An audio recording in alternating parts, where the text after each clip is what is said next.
Coming up, you may know Tommy Orange from There. Now, this award-winning author is out with his second novel. Plus, black lung disease on the Navajo Nation points out inequalities in healthcare. And she's a seventh-generation weaver who skateboards. We have Naomi Glasses in the studio. Next on the ICT Newscast. This program is made possible by the Corporation for Public Broadcasting, a private corporation funded by the American people. Support for the ICT Newscast with Aaliyah Chavez comes from the Arizona PBS studios in Phoenix at the Walter Cronkite School of Journalism and Mass Communications at Arizona State University.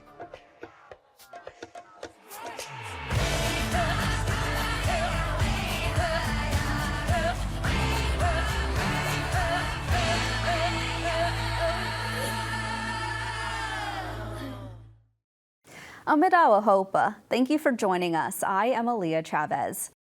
The Navajo Nation is seeing a surge in black lung disease among former coal miners. Now, a new study points to inequality in health outcomes for Indigenous people. In a partnership with KSJD News in Cortez, Colorado, Rocky Mountain PBS is reporting on the respiratory disease related to coal mining in the Four Corners region. So we are in the Navajo Nation in Arizona, and we're about to pass alongside of Black Mesa. On top of Black Mesa is the Kayenta and Black Mesa mines. There's a variety of different lung diseases that are consistently found in the Four Corners region, where there are also a lot of coal and uranium mines. We've had a boom in the miners' positive cases for black lung. A lot of the miners that have the black lung now or show signs of the black lung or are on oxygen, I would visit them at their home and ask them, what did you do to protect yourself? Shirts. We put it over our mouth, and that was our respirator. They had respirators. There was no enforcement until probably 1980 when I started mining. My name is Alexander Ossoff. I'm the Canyonlands Healthcare Black Lung Case Manager for our facility here on the Navajo Reservation, where miners can come and get screened for black lung. I've been getting, Colorado miners actually too. This being the base place where the preliminary screening is done. I was a driller. I was a core driller. Core driller is I go out to the coal field and get samples from the ground. 36 years at the mine. I was in dust probably 75% of the time. The dust you can get from coal mining and surface coal mining is often silica dust. And silica dust is in a recent scientific study or research. It's been found that it causes black lung, even short amounts, even short exposures to silica dust. Miners were starting to come to me, and their wives and the families were asking assistance on filling out Department of Labor applications for black lung. I had one miner tell me, you take care of my wife, my kids. I'm trusting you to make sure that they continue to get the benefits that I was getting when I was still alive. He passed 2 weeks later.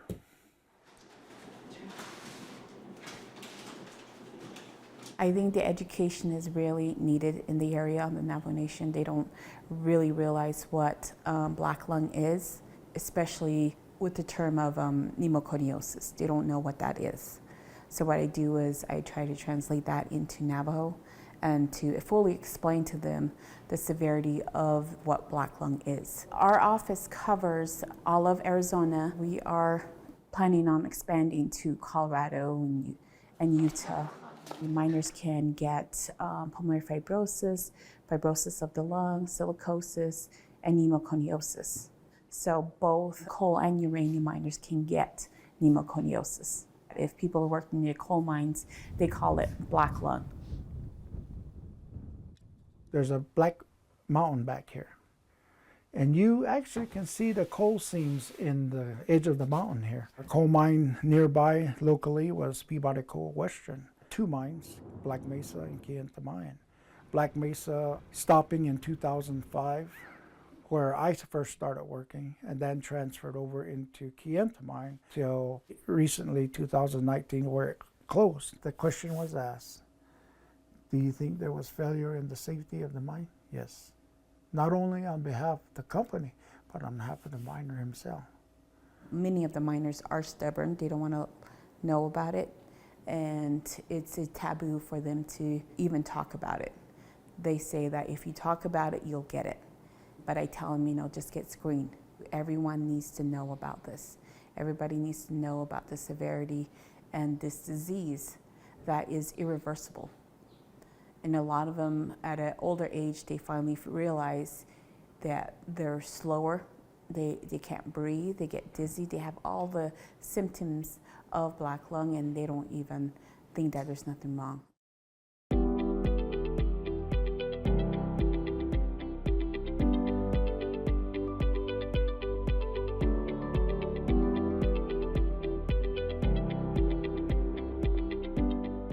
Author Tommy Orange won a National Book Award for his debut novel, There, There. He's back with a new book, Wandering Stars. It's a sweeping tale that chronicles one family from Sand Creek through boarding schools to Alcatraz and into today. Stuart Huntington caught up with this remarkable artist.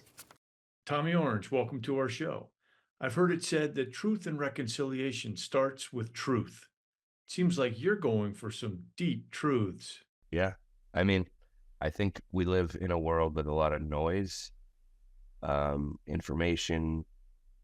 It's overwhelming, and truth, sometimes even the word has been sort of cheapened, or people can be skeptical about it, and there's all this political divide. But I think art kind of tricks you into thinking about truth without saying that it's doing that. And that's part of why I like art of all different kinds. So I really like the role of art in a time when fact and truth and, as AI starts to become this creepy, uncanny valley thing, even reality is it's going to get weird. You write a lot about boarding schools in your new book. They weren't really schools, were they? Yeah, schools is a way of sterilizing what it was, and boarding schools do exist, and usually they're like for rich people. And the forced education, it was not just like an empty slate, and they were giving them, they were actively telling them that they couldn't practice their cultural life ways and their languages. So it's definitely something besides school when you're forced in, when there's a reprogramming or there's punishment for being who you actually are. I think not talking about them as schools makes sense. I think as Native people, we know when somebody says boarding schools, it means something completely different than like sending your kid off to, the East Coast and having them live in a fancy dorm and in order to get into a good college. We know what we mean when we say boarding schools, but I get the sentiment that them being schools is absurd. Addiction and recovery are prominent in both of your books. Northern Cheyenne traditional chief Philip Whiteman Jr. calls addiction a symptom of oppression. What do you think? Yeah, I think the way we've been painted, especially with alcohol, is like Native people have a weakness for it, and not looking at the symptoms for why people are going to these things is convenient. It's convenient to blame the symptom as a moral failing, because that means you don't have to look at the reason why people might be suffering. And I think it's important not to look away from the reasons why some of these things exist. Addiction's such a widespread and tricky thing, and different people get addicted for different reasons. But I think Native people and the level of addiction, you have to look at what we're suffering from and what happened. And like you were saying before, the beginning of Truth and Reconciliation, the truth piece is really important. Attention on what actually happened and educating the country on what actually happened will bring about healing just by doing that. There's lots of other stuff to do, but getting the truth out to people is really important. You write about endurance tests. You say they're good for buildings, but not so much for people. It's like resilience can be a superpower and a burden. Resilience gets sort of put on Native people to make them feel like you're still strong, but you're not ever looking at, well, what are they being resilient from? Like, what if they got knocked down and they're getting up, or continually knocked down? What is knocking them down? We don't want to look at that. And so I remember getting fatigued of the language of resilience just working in the nonprofit world, because it felt like, overemphasizing this strength, which is great. Resilience is great. But there was an overemphasis on the strength to get up without ever looking at why people are being knocked down. And finally, what's your advice for a kid who wants to be a writer? I think sometimes there's a more clear path to doing something like basketball. Like you can go out and shoot 1,000 free throws in a week, and your free throw is going to get better. And with music, like you practice your instrument over time, you know that it requires practice to get better. These are disciplines. A lot of times writing gets put in this category. Like, not only do we teach it horribly in schools, the essay and the overemphasis on formula for the essay, and the de-emphasis on voice and the natural ability that we all have to tell stories and speak from our own place.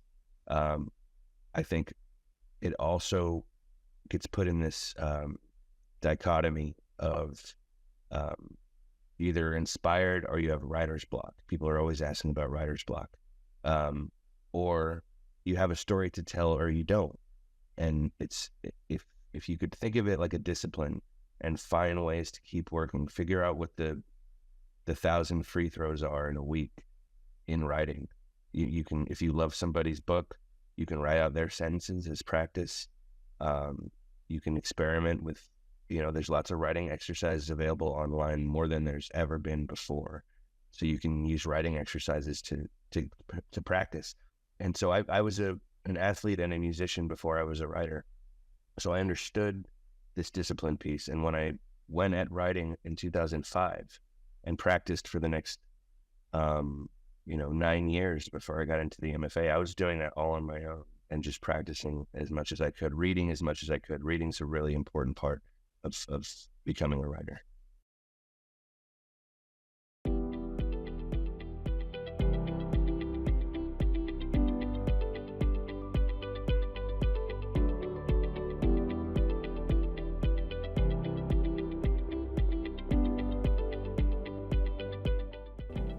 One day, 20 years from now, 50 years from now, Indigenous communities will likely look much different than right now. That's why we're launching a short series called Indigenous in 2024. Here we will interview the changemakers of today about their reflections, observations, and hopes. We start our conversation today with Naomi Glasses. She is a weaver, model, and a skateboarder, and most recently you may have seen her work at a Ralph Lauren store. Naomi, thank you so much for joining us today. We're so excited that you're here. No, thank you for having me. I'm super excited to be here.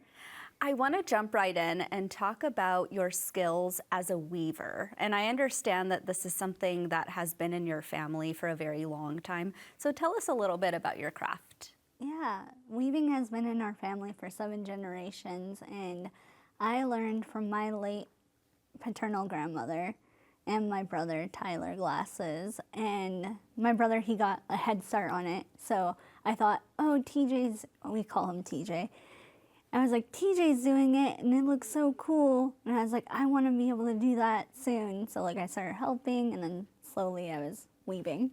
That is so amazing, and it's taken you to so many places. I don't know if you have the chance to really reflect on the career that you've built just on being yourself. Like, you have built a career off being a weaver and a skateboarder. Like, do you ever get the chance to really sit back and think about the success that you've had in that way? I have had, I've had the opportunity to sit back and reflect, and it's just amazing seeing that these are dreams that I had while I was sitting at the loom, and I was thinking, oh, one day it would be cool to make blankets with my designs, and now I have the sackcloth and ashes blankets that I designed. Or, oh, it'd be really neat to see my designs on floor rugs, and now I have floor rugs on my website. And with the biggest one recently is being like, oh, I want to see my designs on clothing, and I recently released the Ralph Lauren Naomi Glasses collection, so it's been amazing, really. I want to actually learn a little bit more about your childhood, because we all had to start somewhere. So tell us what little Naomi was like and sort of what her life was like. So little Naomi was just, I feel like I was so creative at that time too, but I didn't know how to weave. I wanted to weave at that time.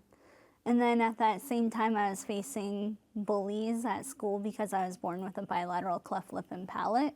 So a lot of times when I get home from school, as soon as I learned how to skate, I would just go out and go skate around our cul-de-sac, because I grew up in Avondale, Arizona, which isn't too far from the ICT studios, actually. So I would go around and I would skate, and that's kind of how I found that love for skateboarding, because it became a place of solace and just a great place for me to be myself. I'm so glad that you brought up bullying, because my sister is a teacher. A lot of the people in my family are educators, and they often tell me that bullying is something that really impacts Native youth. Mm-hmm. What is your message to young kids who might be going through bullying and maybe need a word of advice or feel like they're all alone? My advice to those, like anyone going through bullying, is that you are so unique, in that this may be a hardship right now, because that's what it was for me. Like, it was hard going through that. But once you get through it, it's gonna make you so much more strong. Like, it's gonna make you stronger, and you're so much more resilient in everything that you do. And it's like, I'm pretty sure that not taught me, but I feel like it, now that I'm older and I can reflect back on that, I know that that was setting me up for what I do now and how to handle different situations. I want to ask you, as a storyteller and as a weaver, what you see as the single most pressing issue impacting Indigenous communities in this day and age? For where I live, so I live on the Navajo Nation, and I think it's so interesting that even in this day and age, in 2024, we still don't have water infrastructure, and we don't have running water. It's like, for myself, our family, we have to haul in our water and bring it in the septic system, and that's how we get running water. And so I think that's something that we really need to build a bigger discussion around, the water insecurity that a lot of people in Indian country face. And when you think about the collective of Indigenous people in this country in 2024, what would you say are the greatest strengths? Like, what are the greatest, most empowering parts of being Indigenous today? The most empowering part of being Indigenous today is seeing how many of my peers are just walking into spaces that Indigenous people haven't been before. It's amazing seeing that we have actors, we have models, we have chefs even, we have directors, producers. It's just amazing seeing the space that we're taking up, and I can't wait to see how that continues on from years from now. I want to ask you about the future. I mean, it's really hard to imagine what else is on your list. You've been featured in CBS Sunday Morning, you've been in a Sephora ad, you've done the Ralph Lauren collection. Like, you have reached really, really high highs. But I want to ask you, do you have a dream project or a dream production that you want to work on? Oh, wow. If you had asked me this a few years ago, I would have told you it was a Ralph Lauren project, honestly, because for the longest time I dreamt of working with them, and then it came to fruition within the last few years, and now finally released. So I think I'm looking forward to what's next. I can't wait to continue designing, and I'm super excited to share even more of my designs with the world. Well, Naomi, thank you so much for your time today, and thank you for joining the ICT Newscast. Thank you, Aaliyah. I had a great time.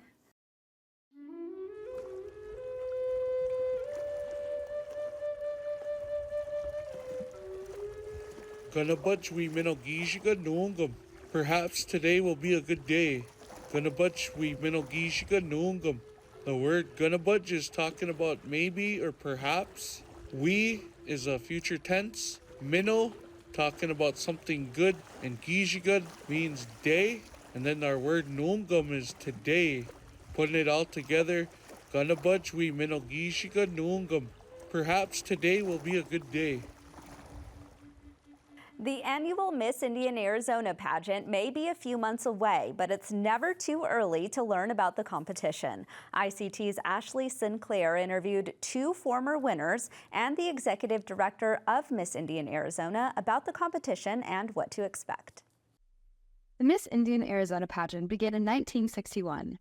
Denise Helmer, the executive director for the pageant, said that Arizona State Fair director Charles Garland approached her and her family at the Arizona State Fair, suggesting combining all tribal pageants into a single contest. And almost 63 years later, Miss Indian Arizona continues. Now, the popular saying, "those who don't seek to lead, they're called to it," may apply to the story of Miss Delaney Lupe of 2023 to 2024, whose original dream was basketball. I was more into basketball at the time. That was my main focus, and trying to get better at it and, practice my craft and perfect it. And then after I got my bachelor's degree, I was like, the pageantry business doesn't sound so bad. And I think it, giving that voice and that platform to be able to share my story, and also just take that leap of faith and kind of join that tradition. So I was like, yeah, let's do it. Former Miss Indian Arizona, Sistine Lewis of 2022 to 2023, talked about the expectations asked for the competition. There's not a whole lot, just that you have to be fully committed to this, that you want to be able to run for this, and that you're 100% sure you're going to put your all into this pageant, because it is a state pageant where you're representing not only yourself, but also your family and your community. But the next Miss Indian Arizona pageant coming up this October, competitors may think, what could this do for me, and how would I win? So both misses have answered these questions. Before this, I was kind of, I kept in my box. I did like to step out of my comfort zone. Public speaking wasn't my thing, this title allowed me to do a lot more that I'm not comfortable with. So it reminded me of a quote that I got told in high school is, get comfortable being uncomfortable. And I didn't understand it at the time, because why would you put yourself in an uncomfortable situation and be comfortable with it? That's what I thought. And I guess I still kind of think of that, but I kind of do see that when you do put yourself in an uncomfortable situation, it allows you to step outside of yourself and challenge yourself.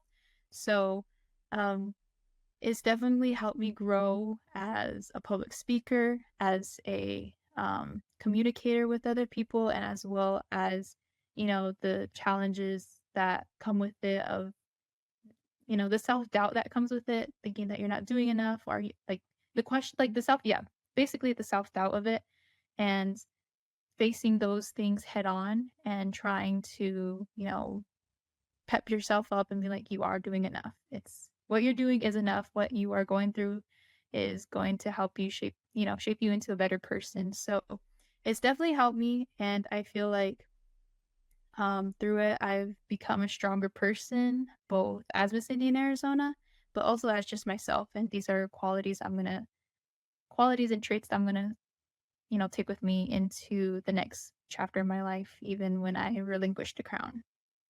I think the biggest thing in this one was how interviews like your biggest like point setter, so you have to like nail your interviews in order to be able to like I think like place anywhere near up in the top ranking, I would say probably. Now, in good competitive spirit, winning isn't everything. So Lupe and Lewis shared what they're looking forward to seeing for the upcoming pageant. I've definitely been recruiting and I can't wait to see who will take the challenge. And I'm excited to, help them along their way and make sure that their journey is comfy as possible. I'm excited to see more girls run. I know we're slowly getting back, like I said, from the normalism of COVID. So I'm really excited to see more different tribes run. I think that's pretty cool to see like the different cultures and backgrounds of the girls. Ashley Sinclair, ICT News.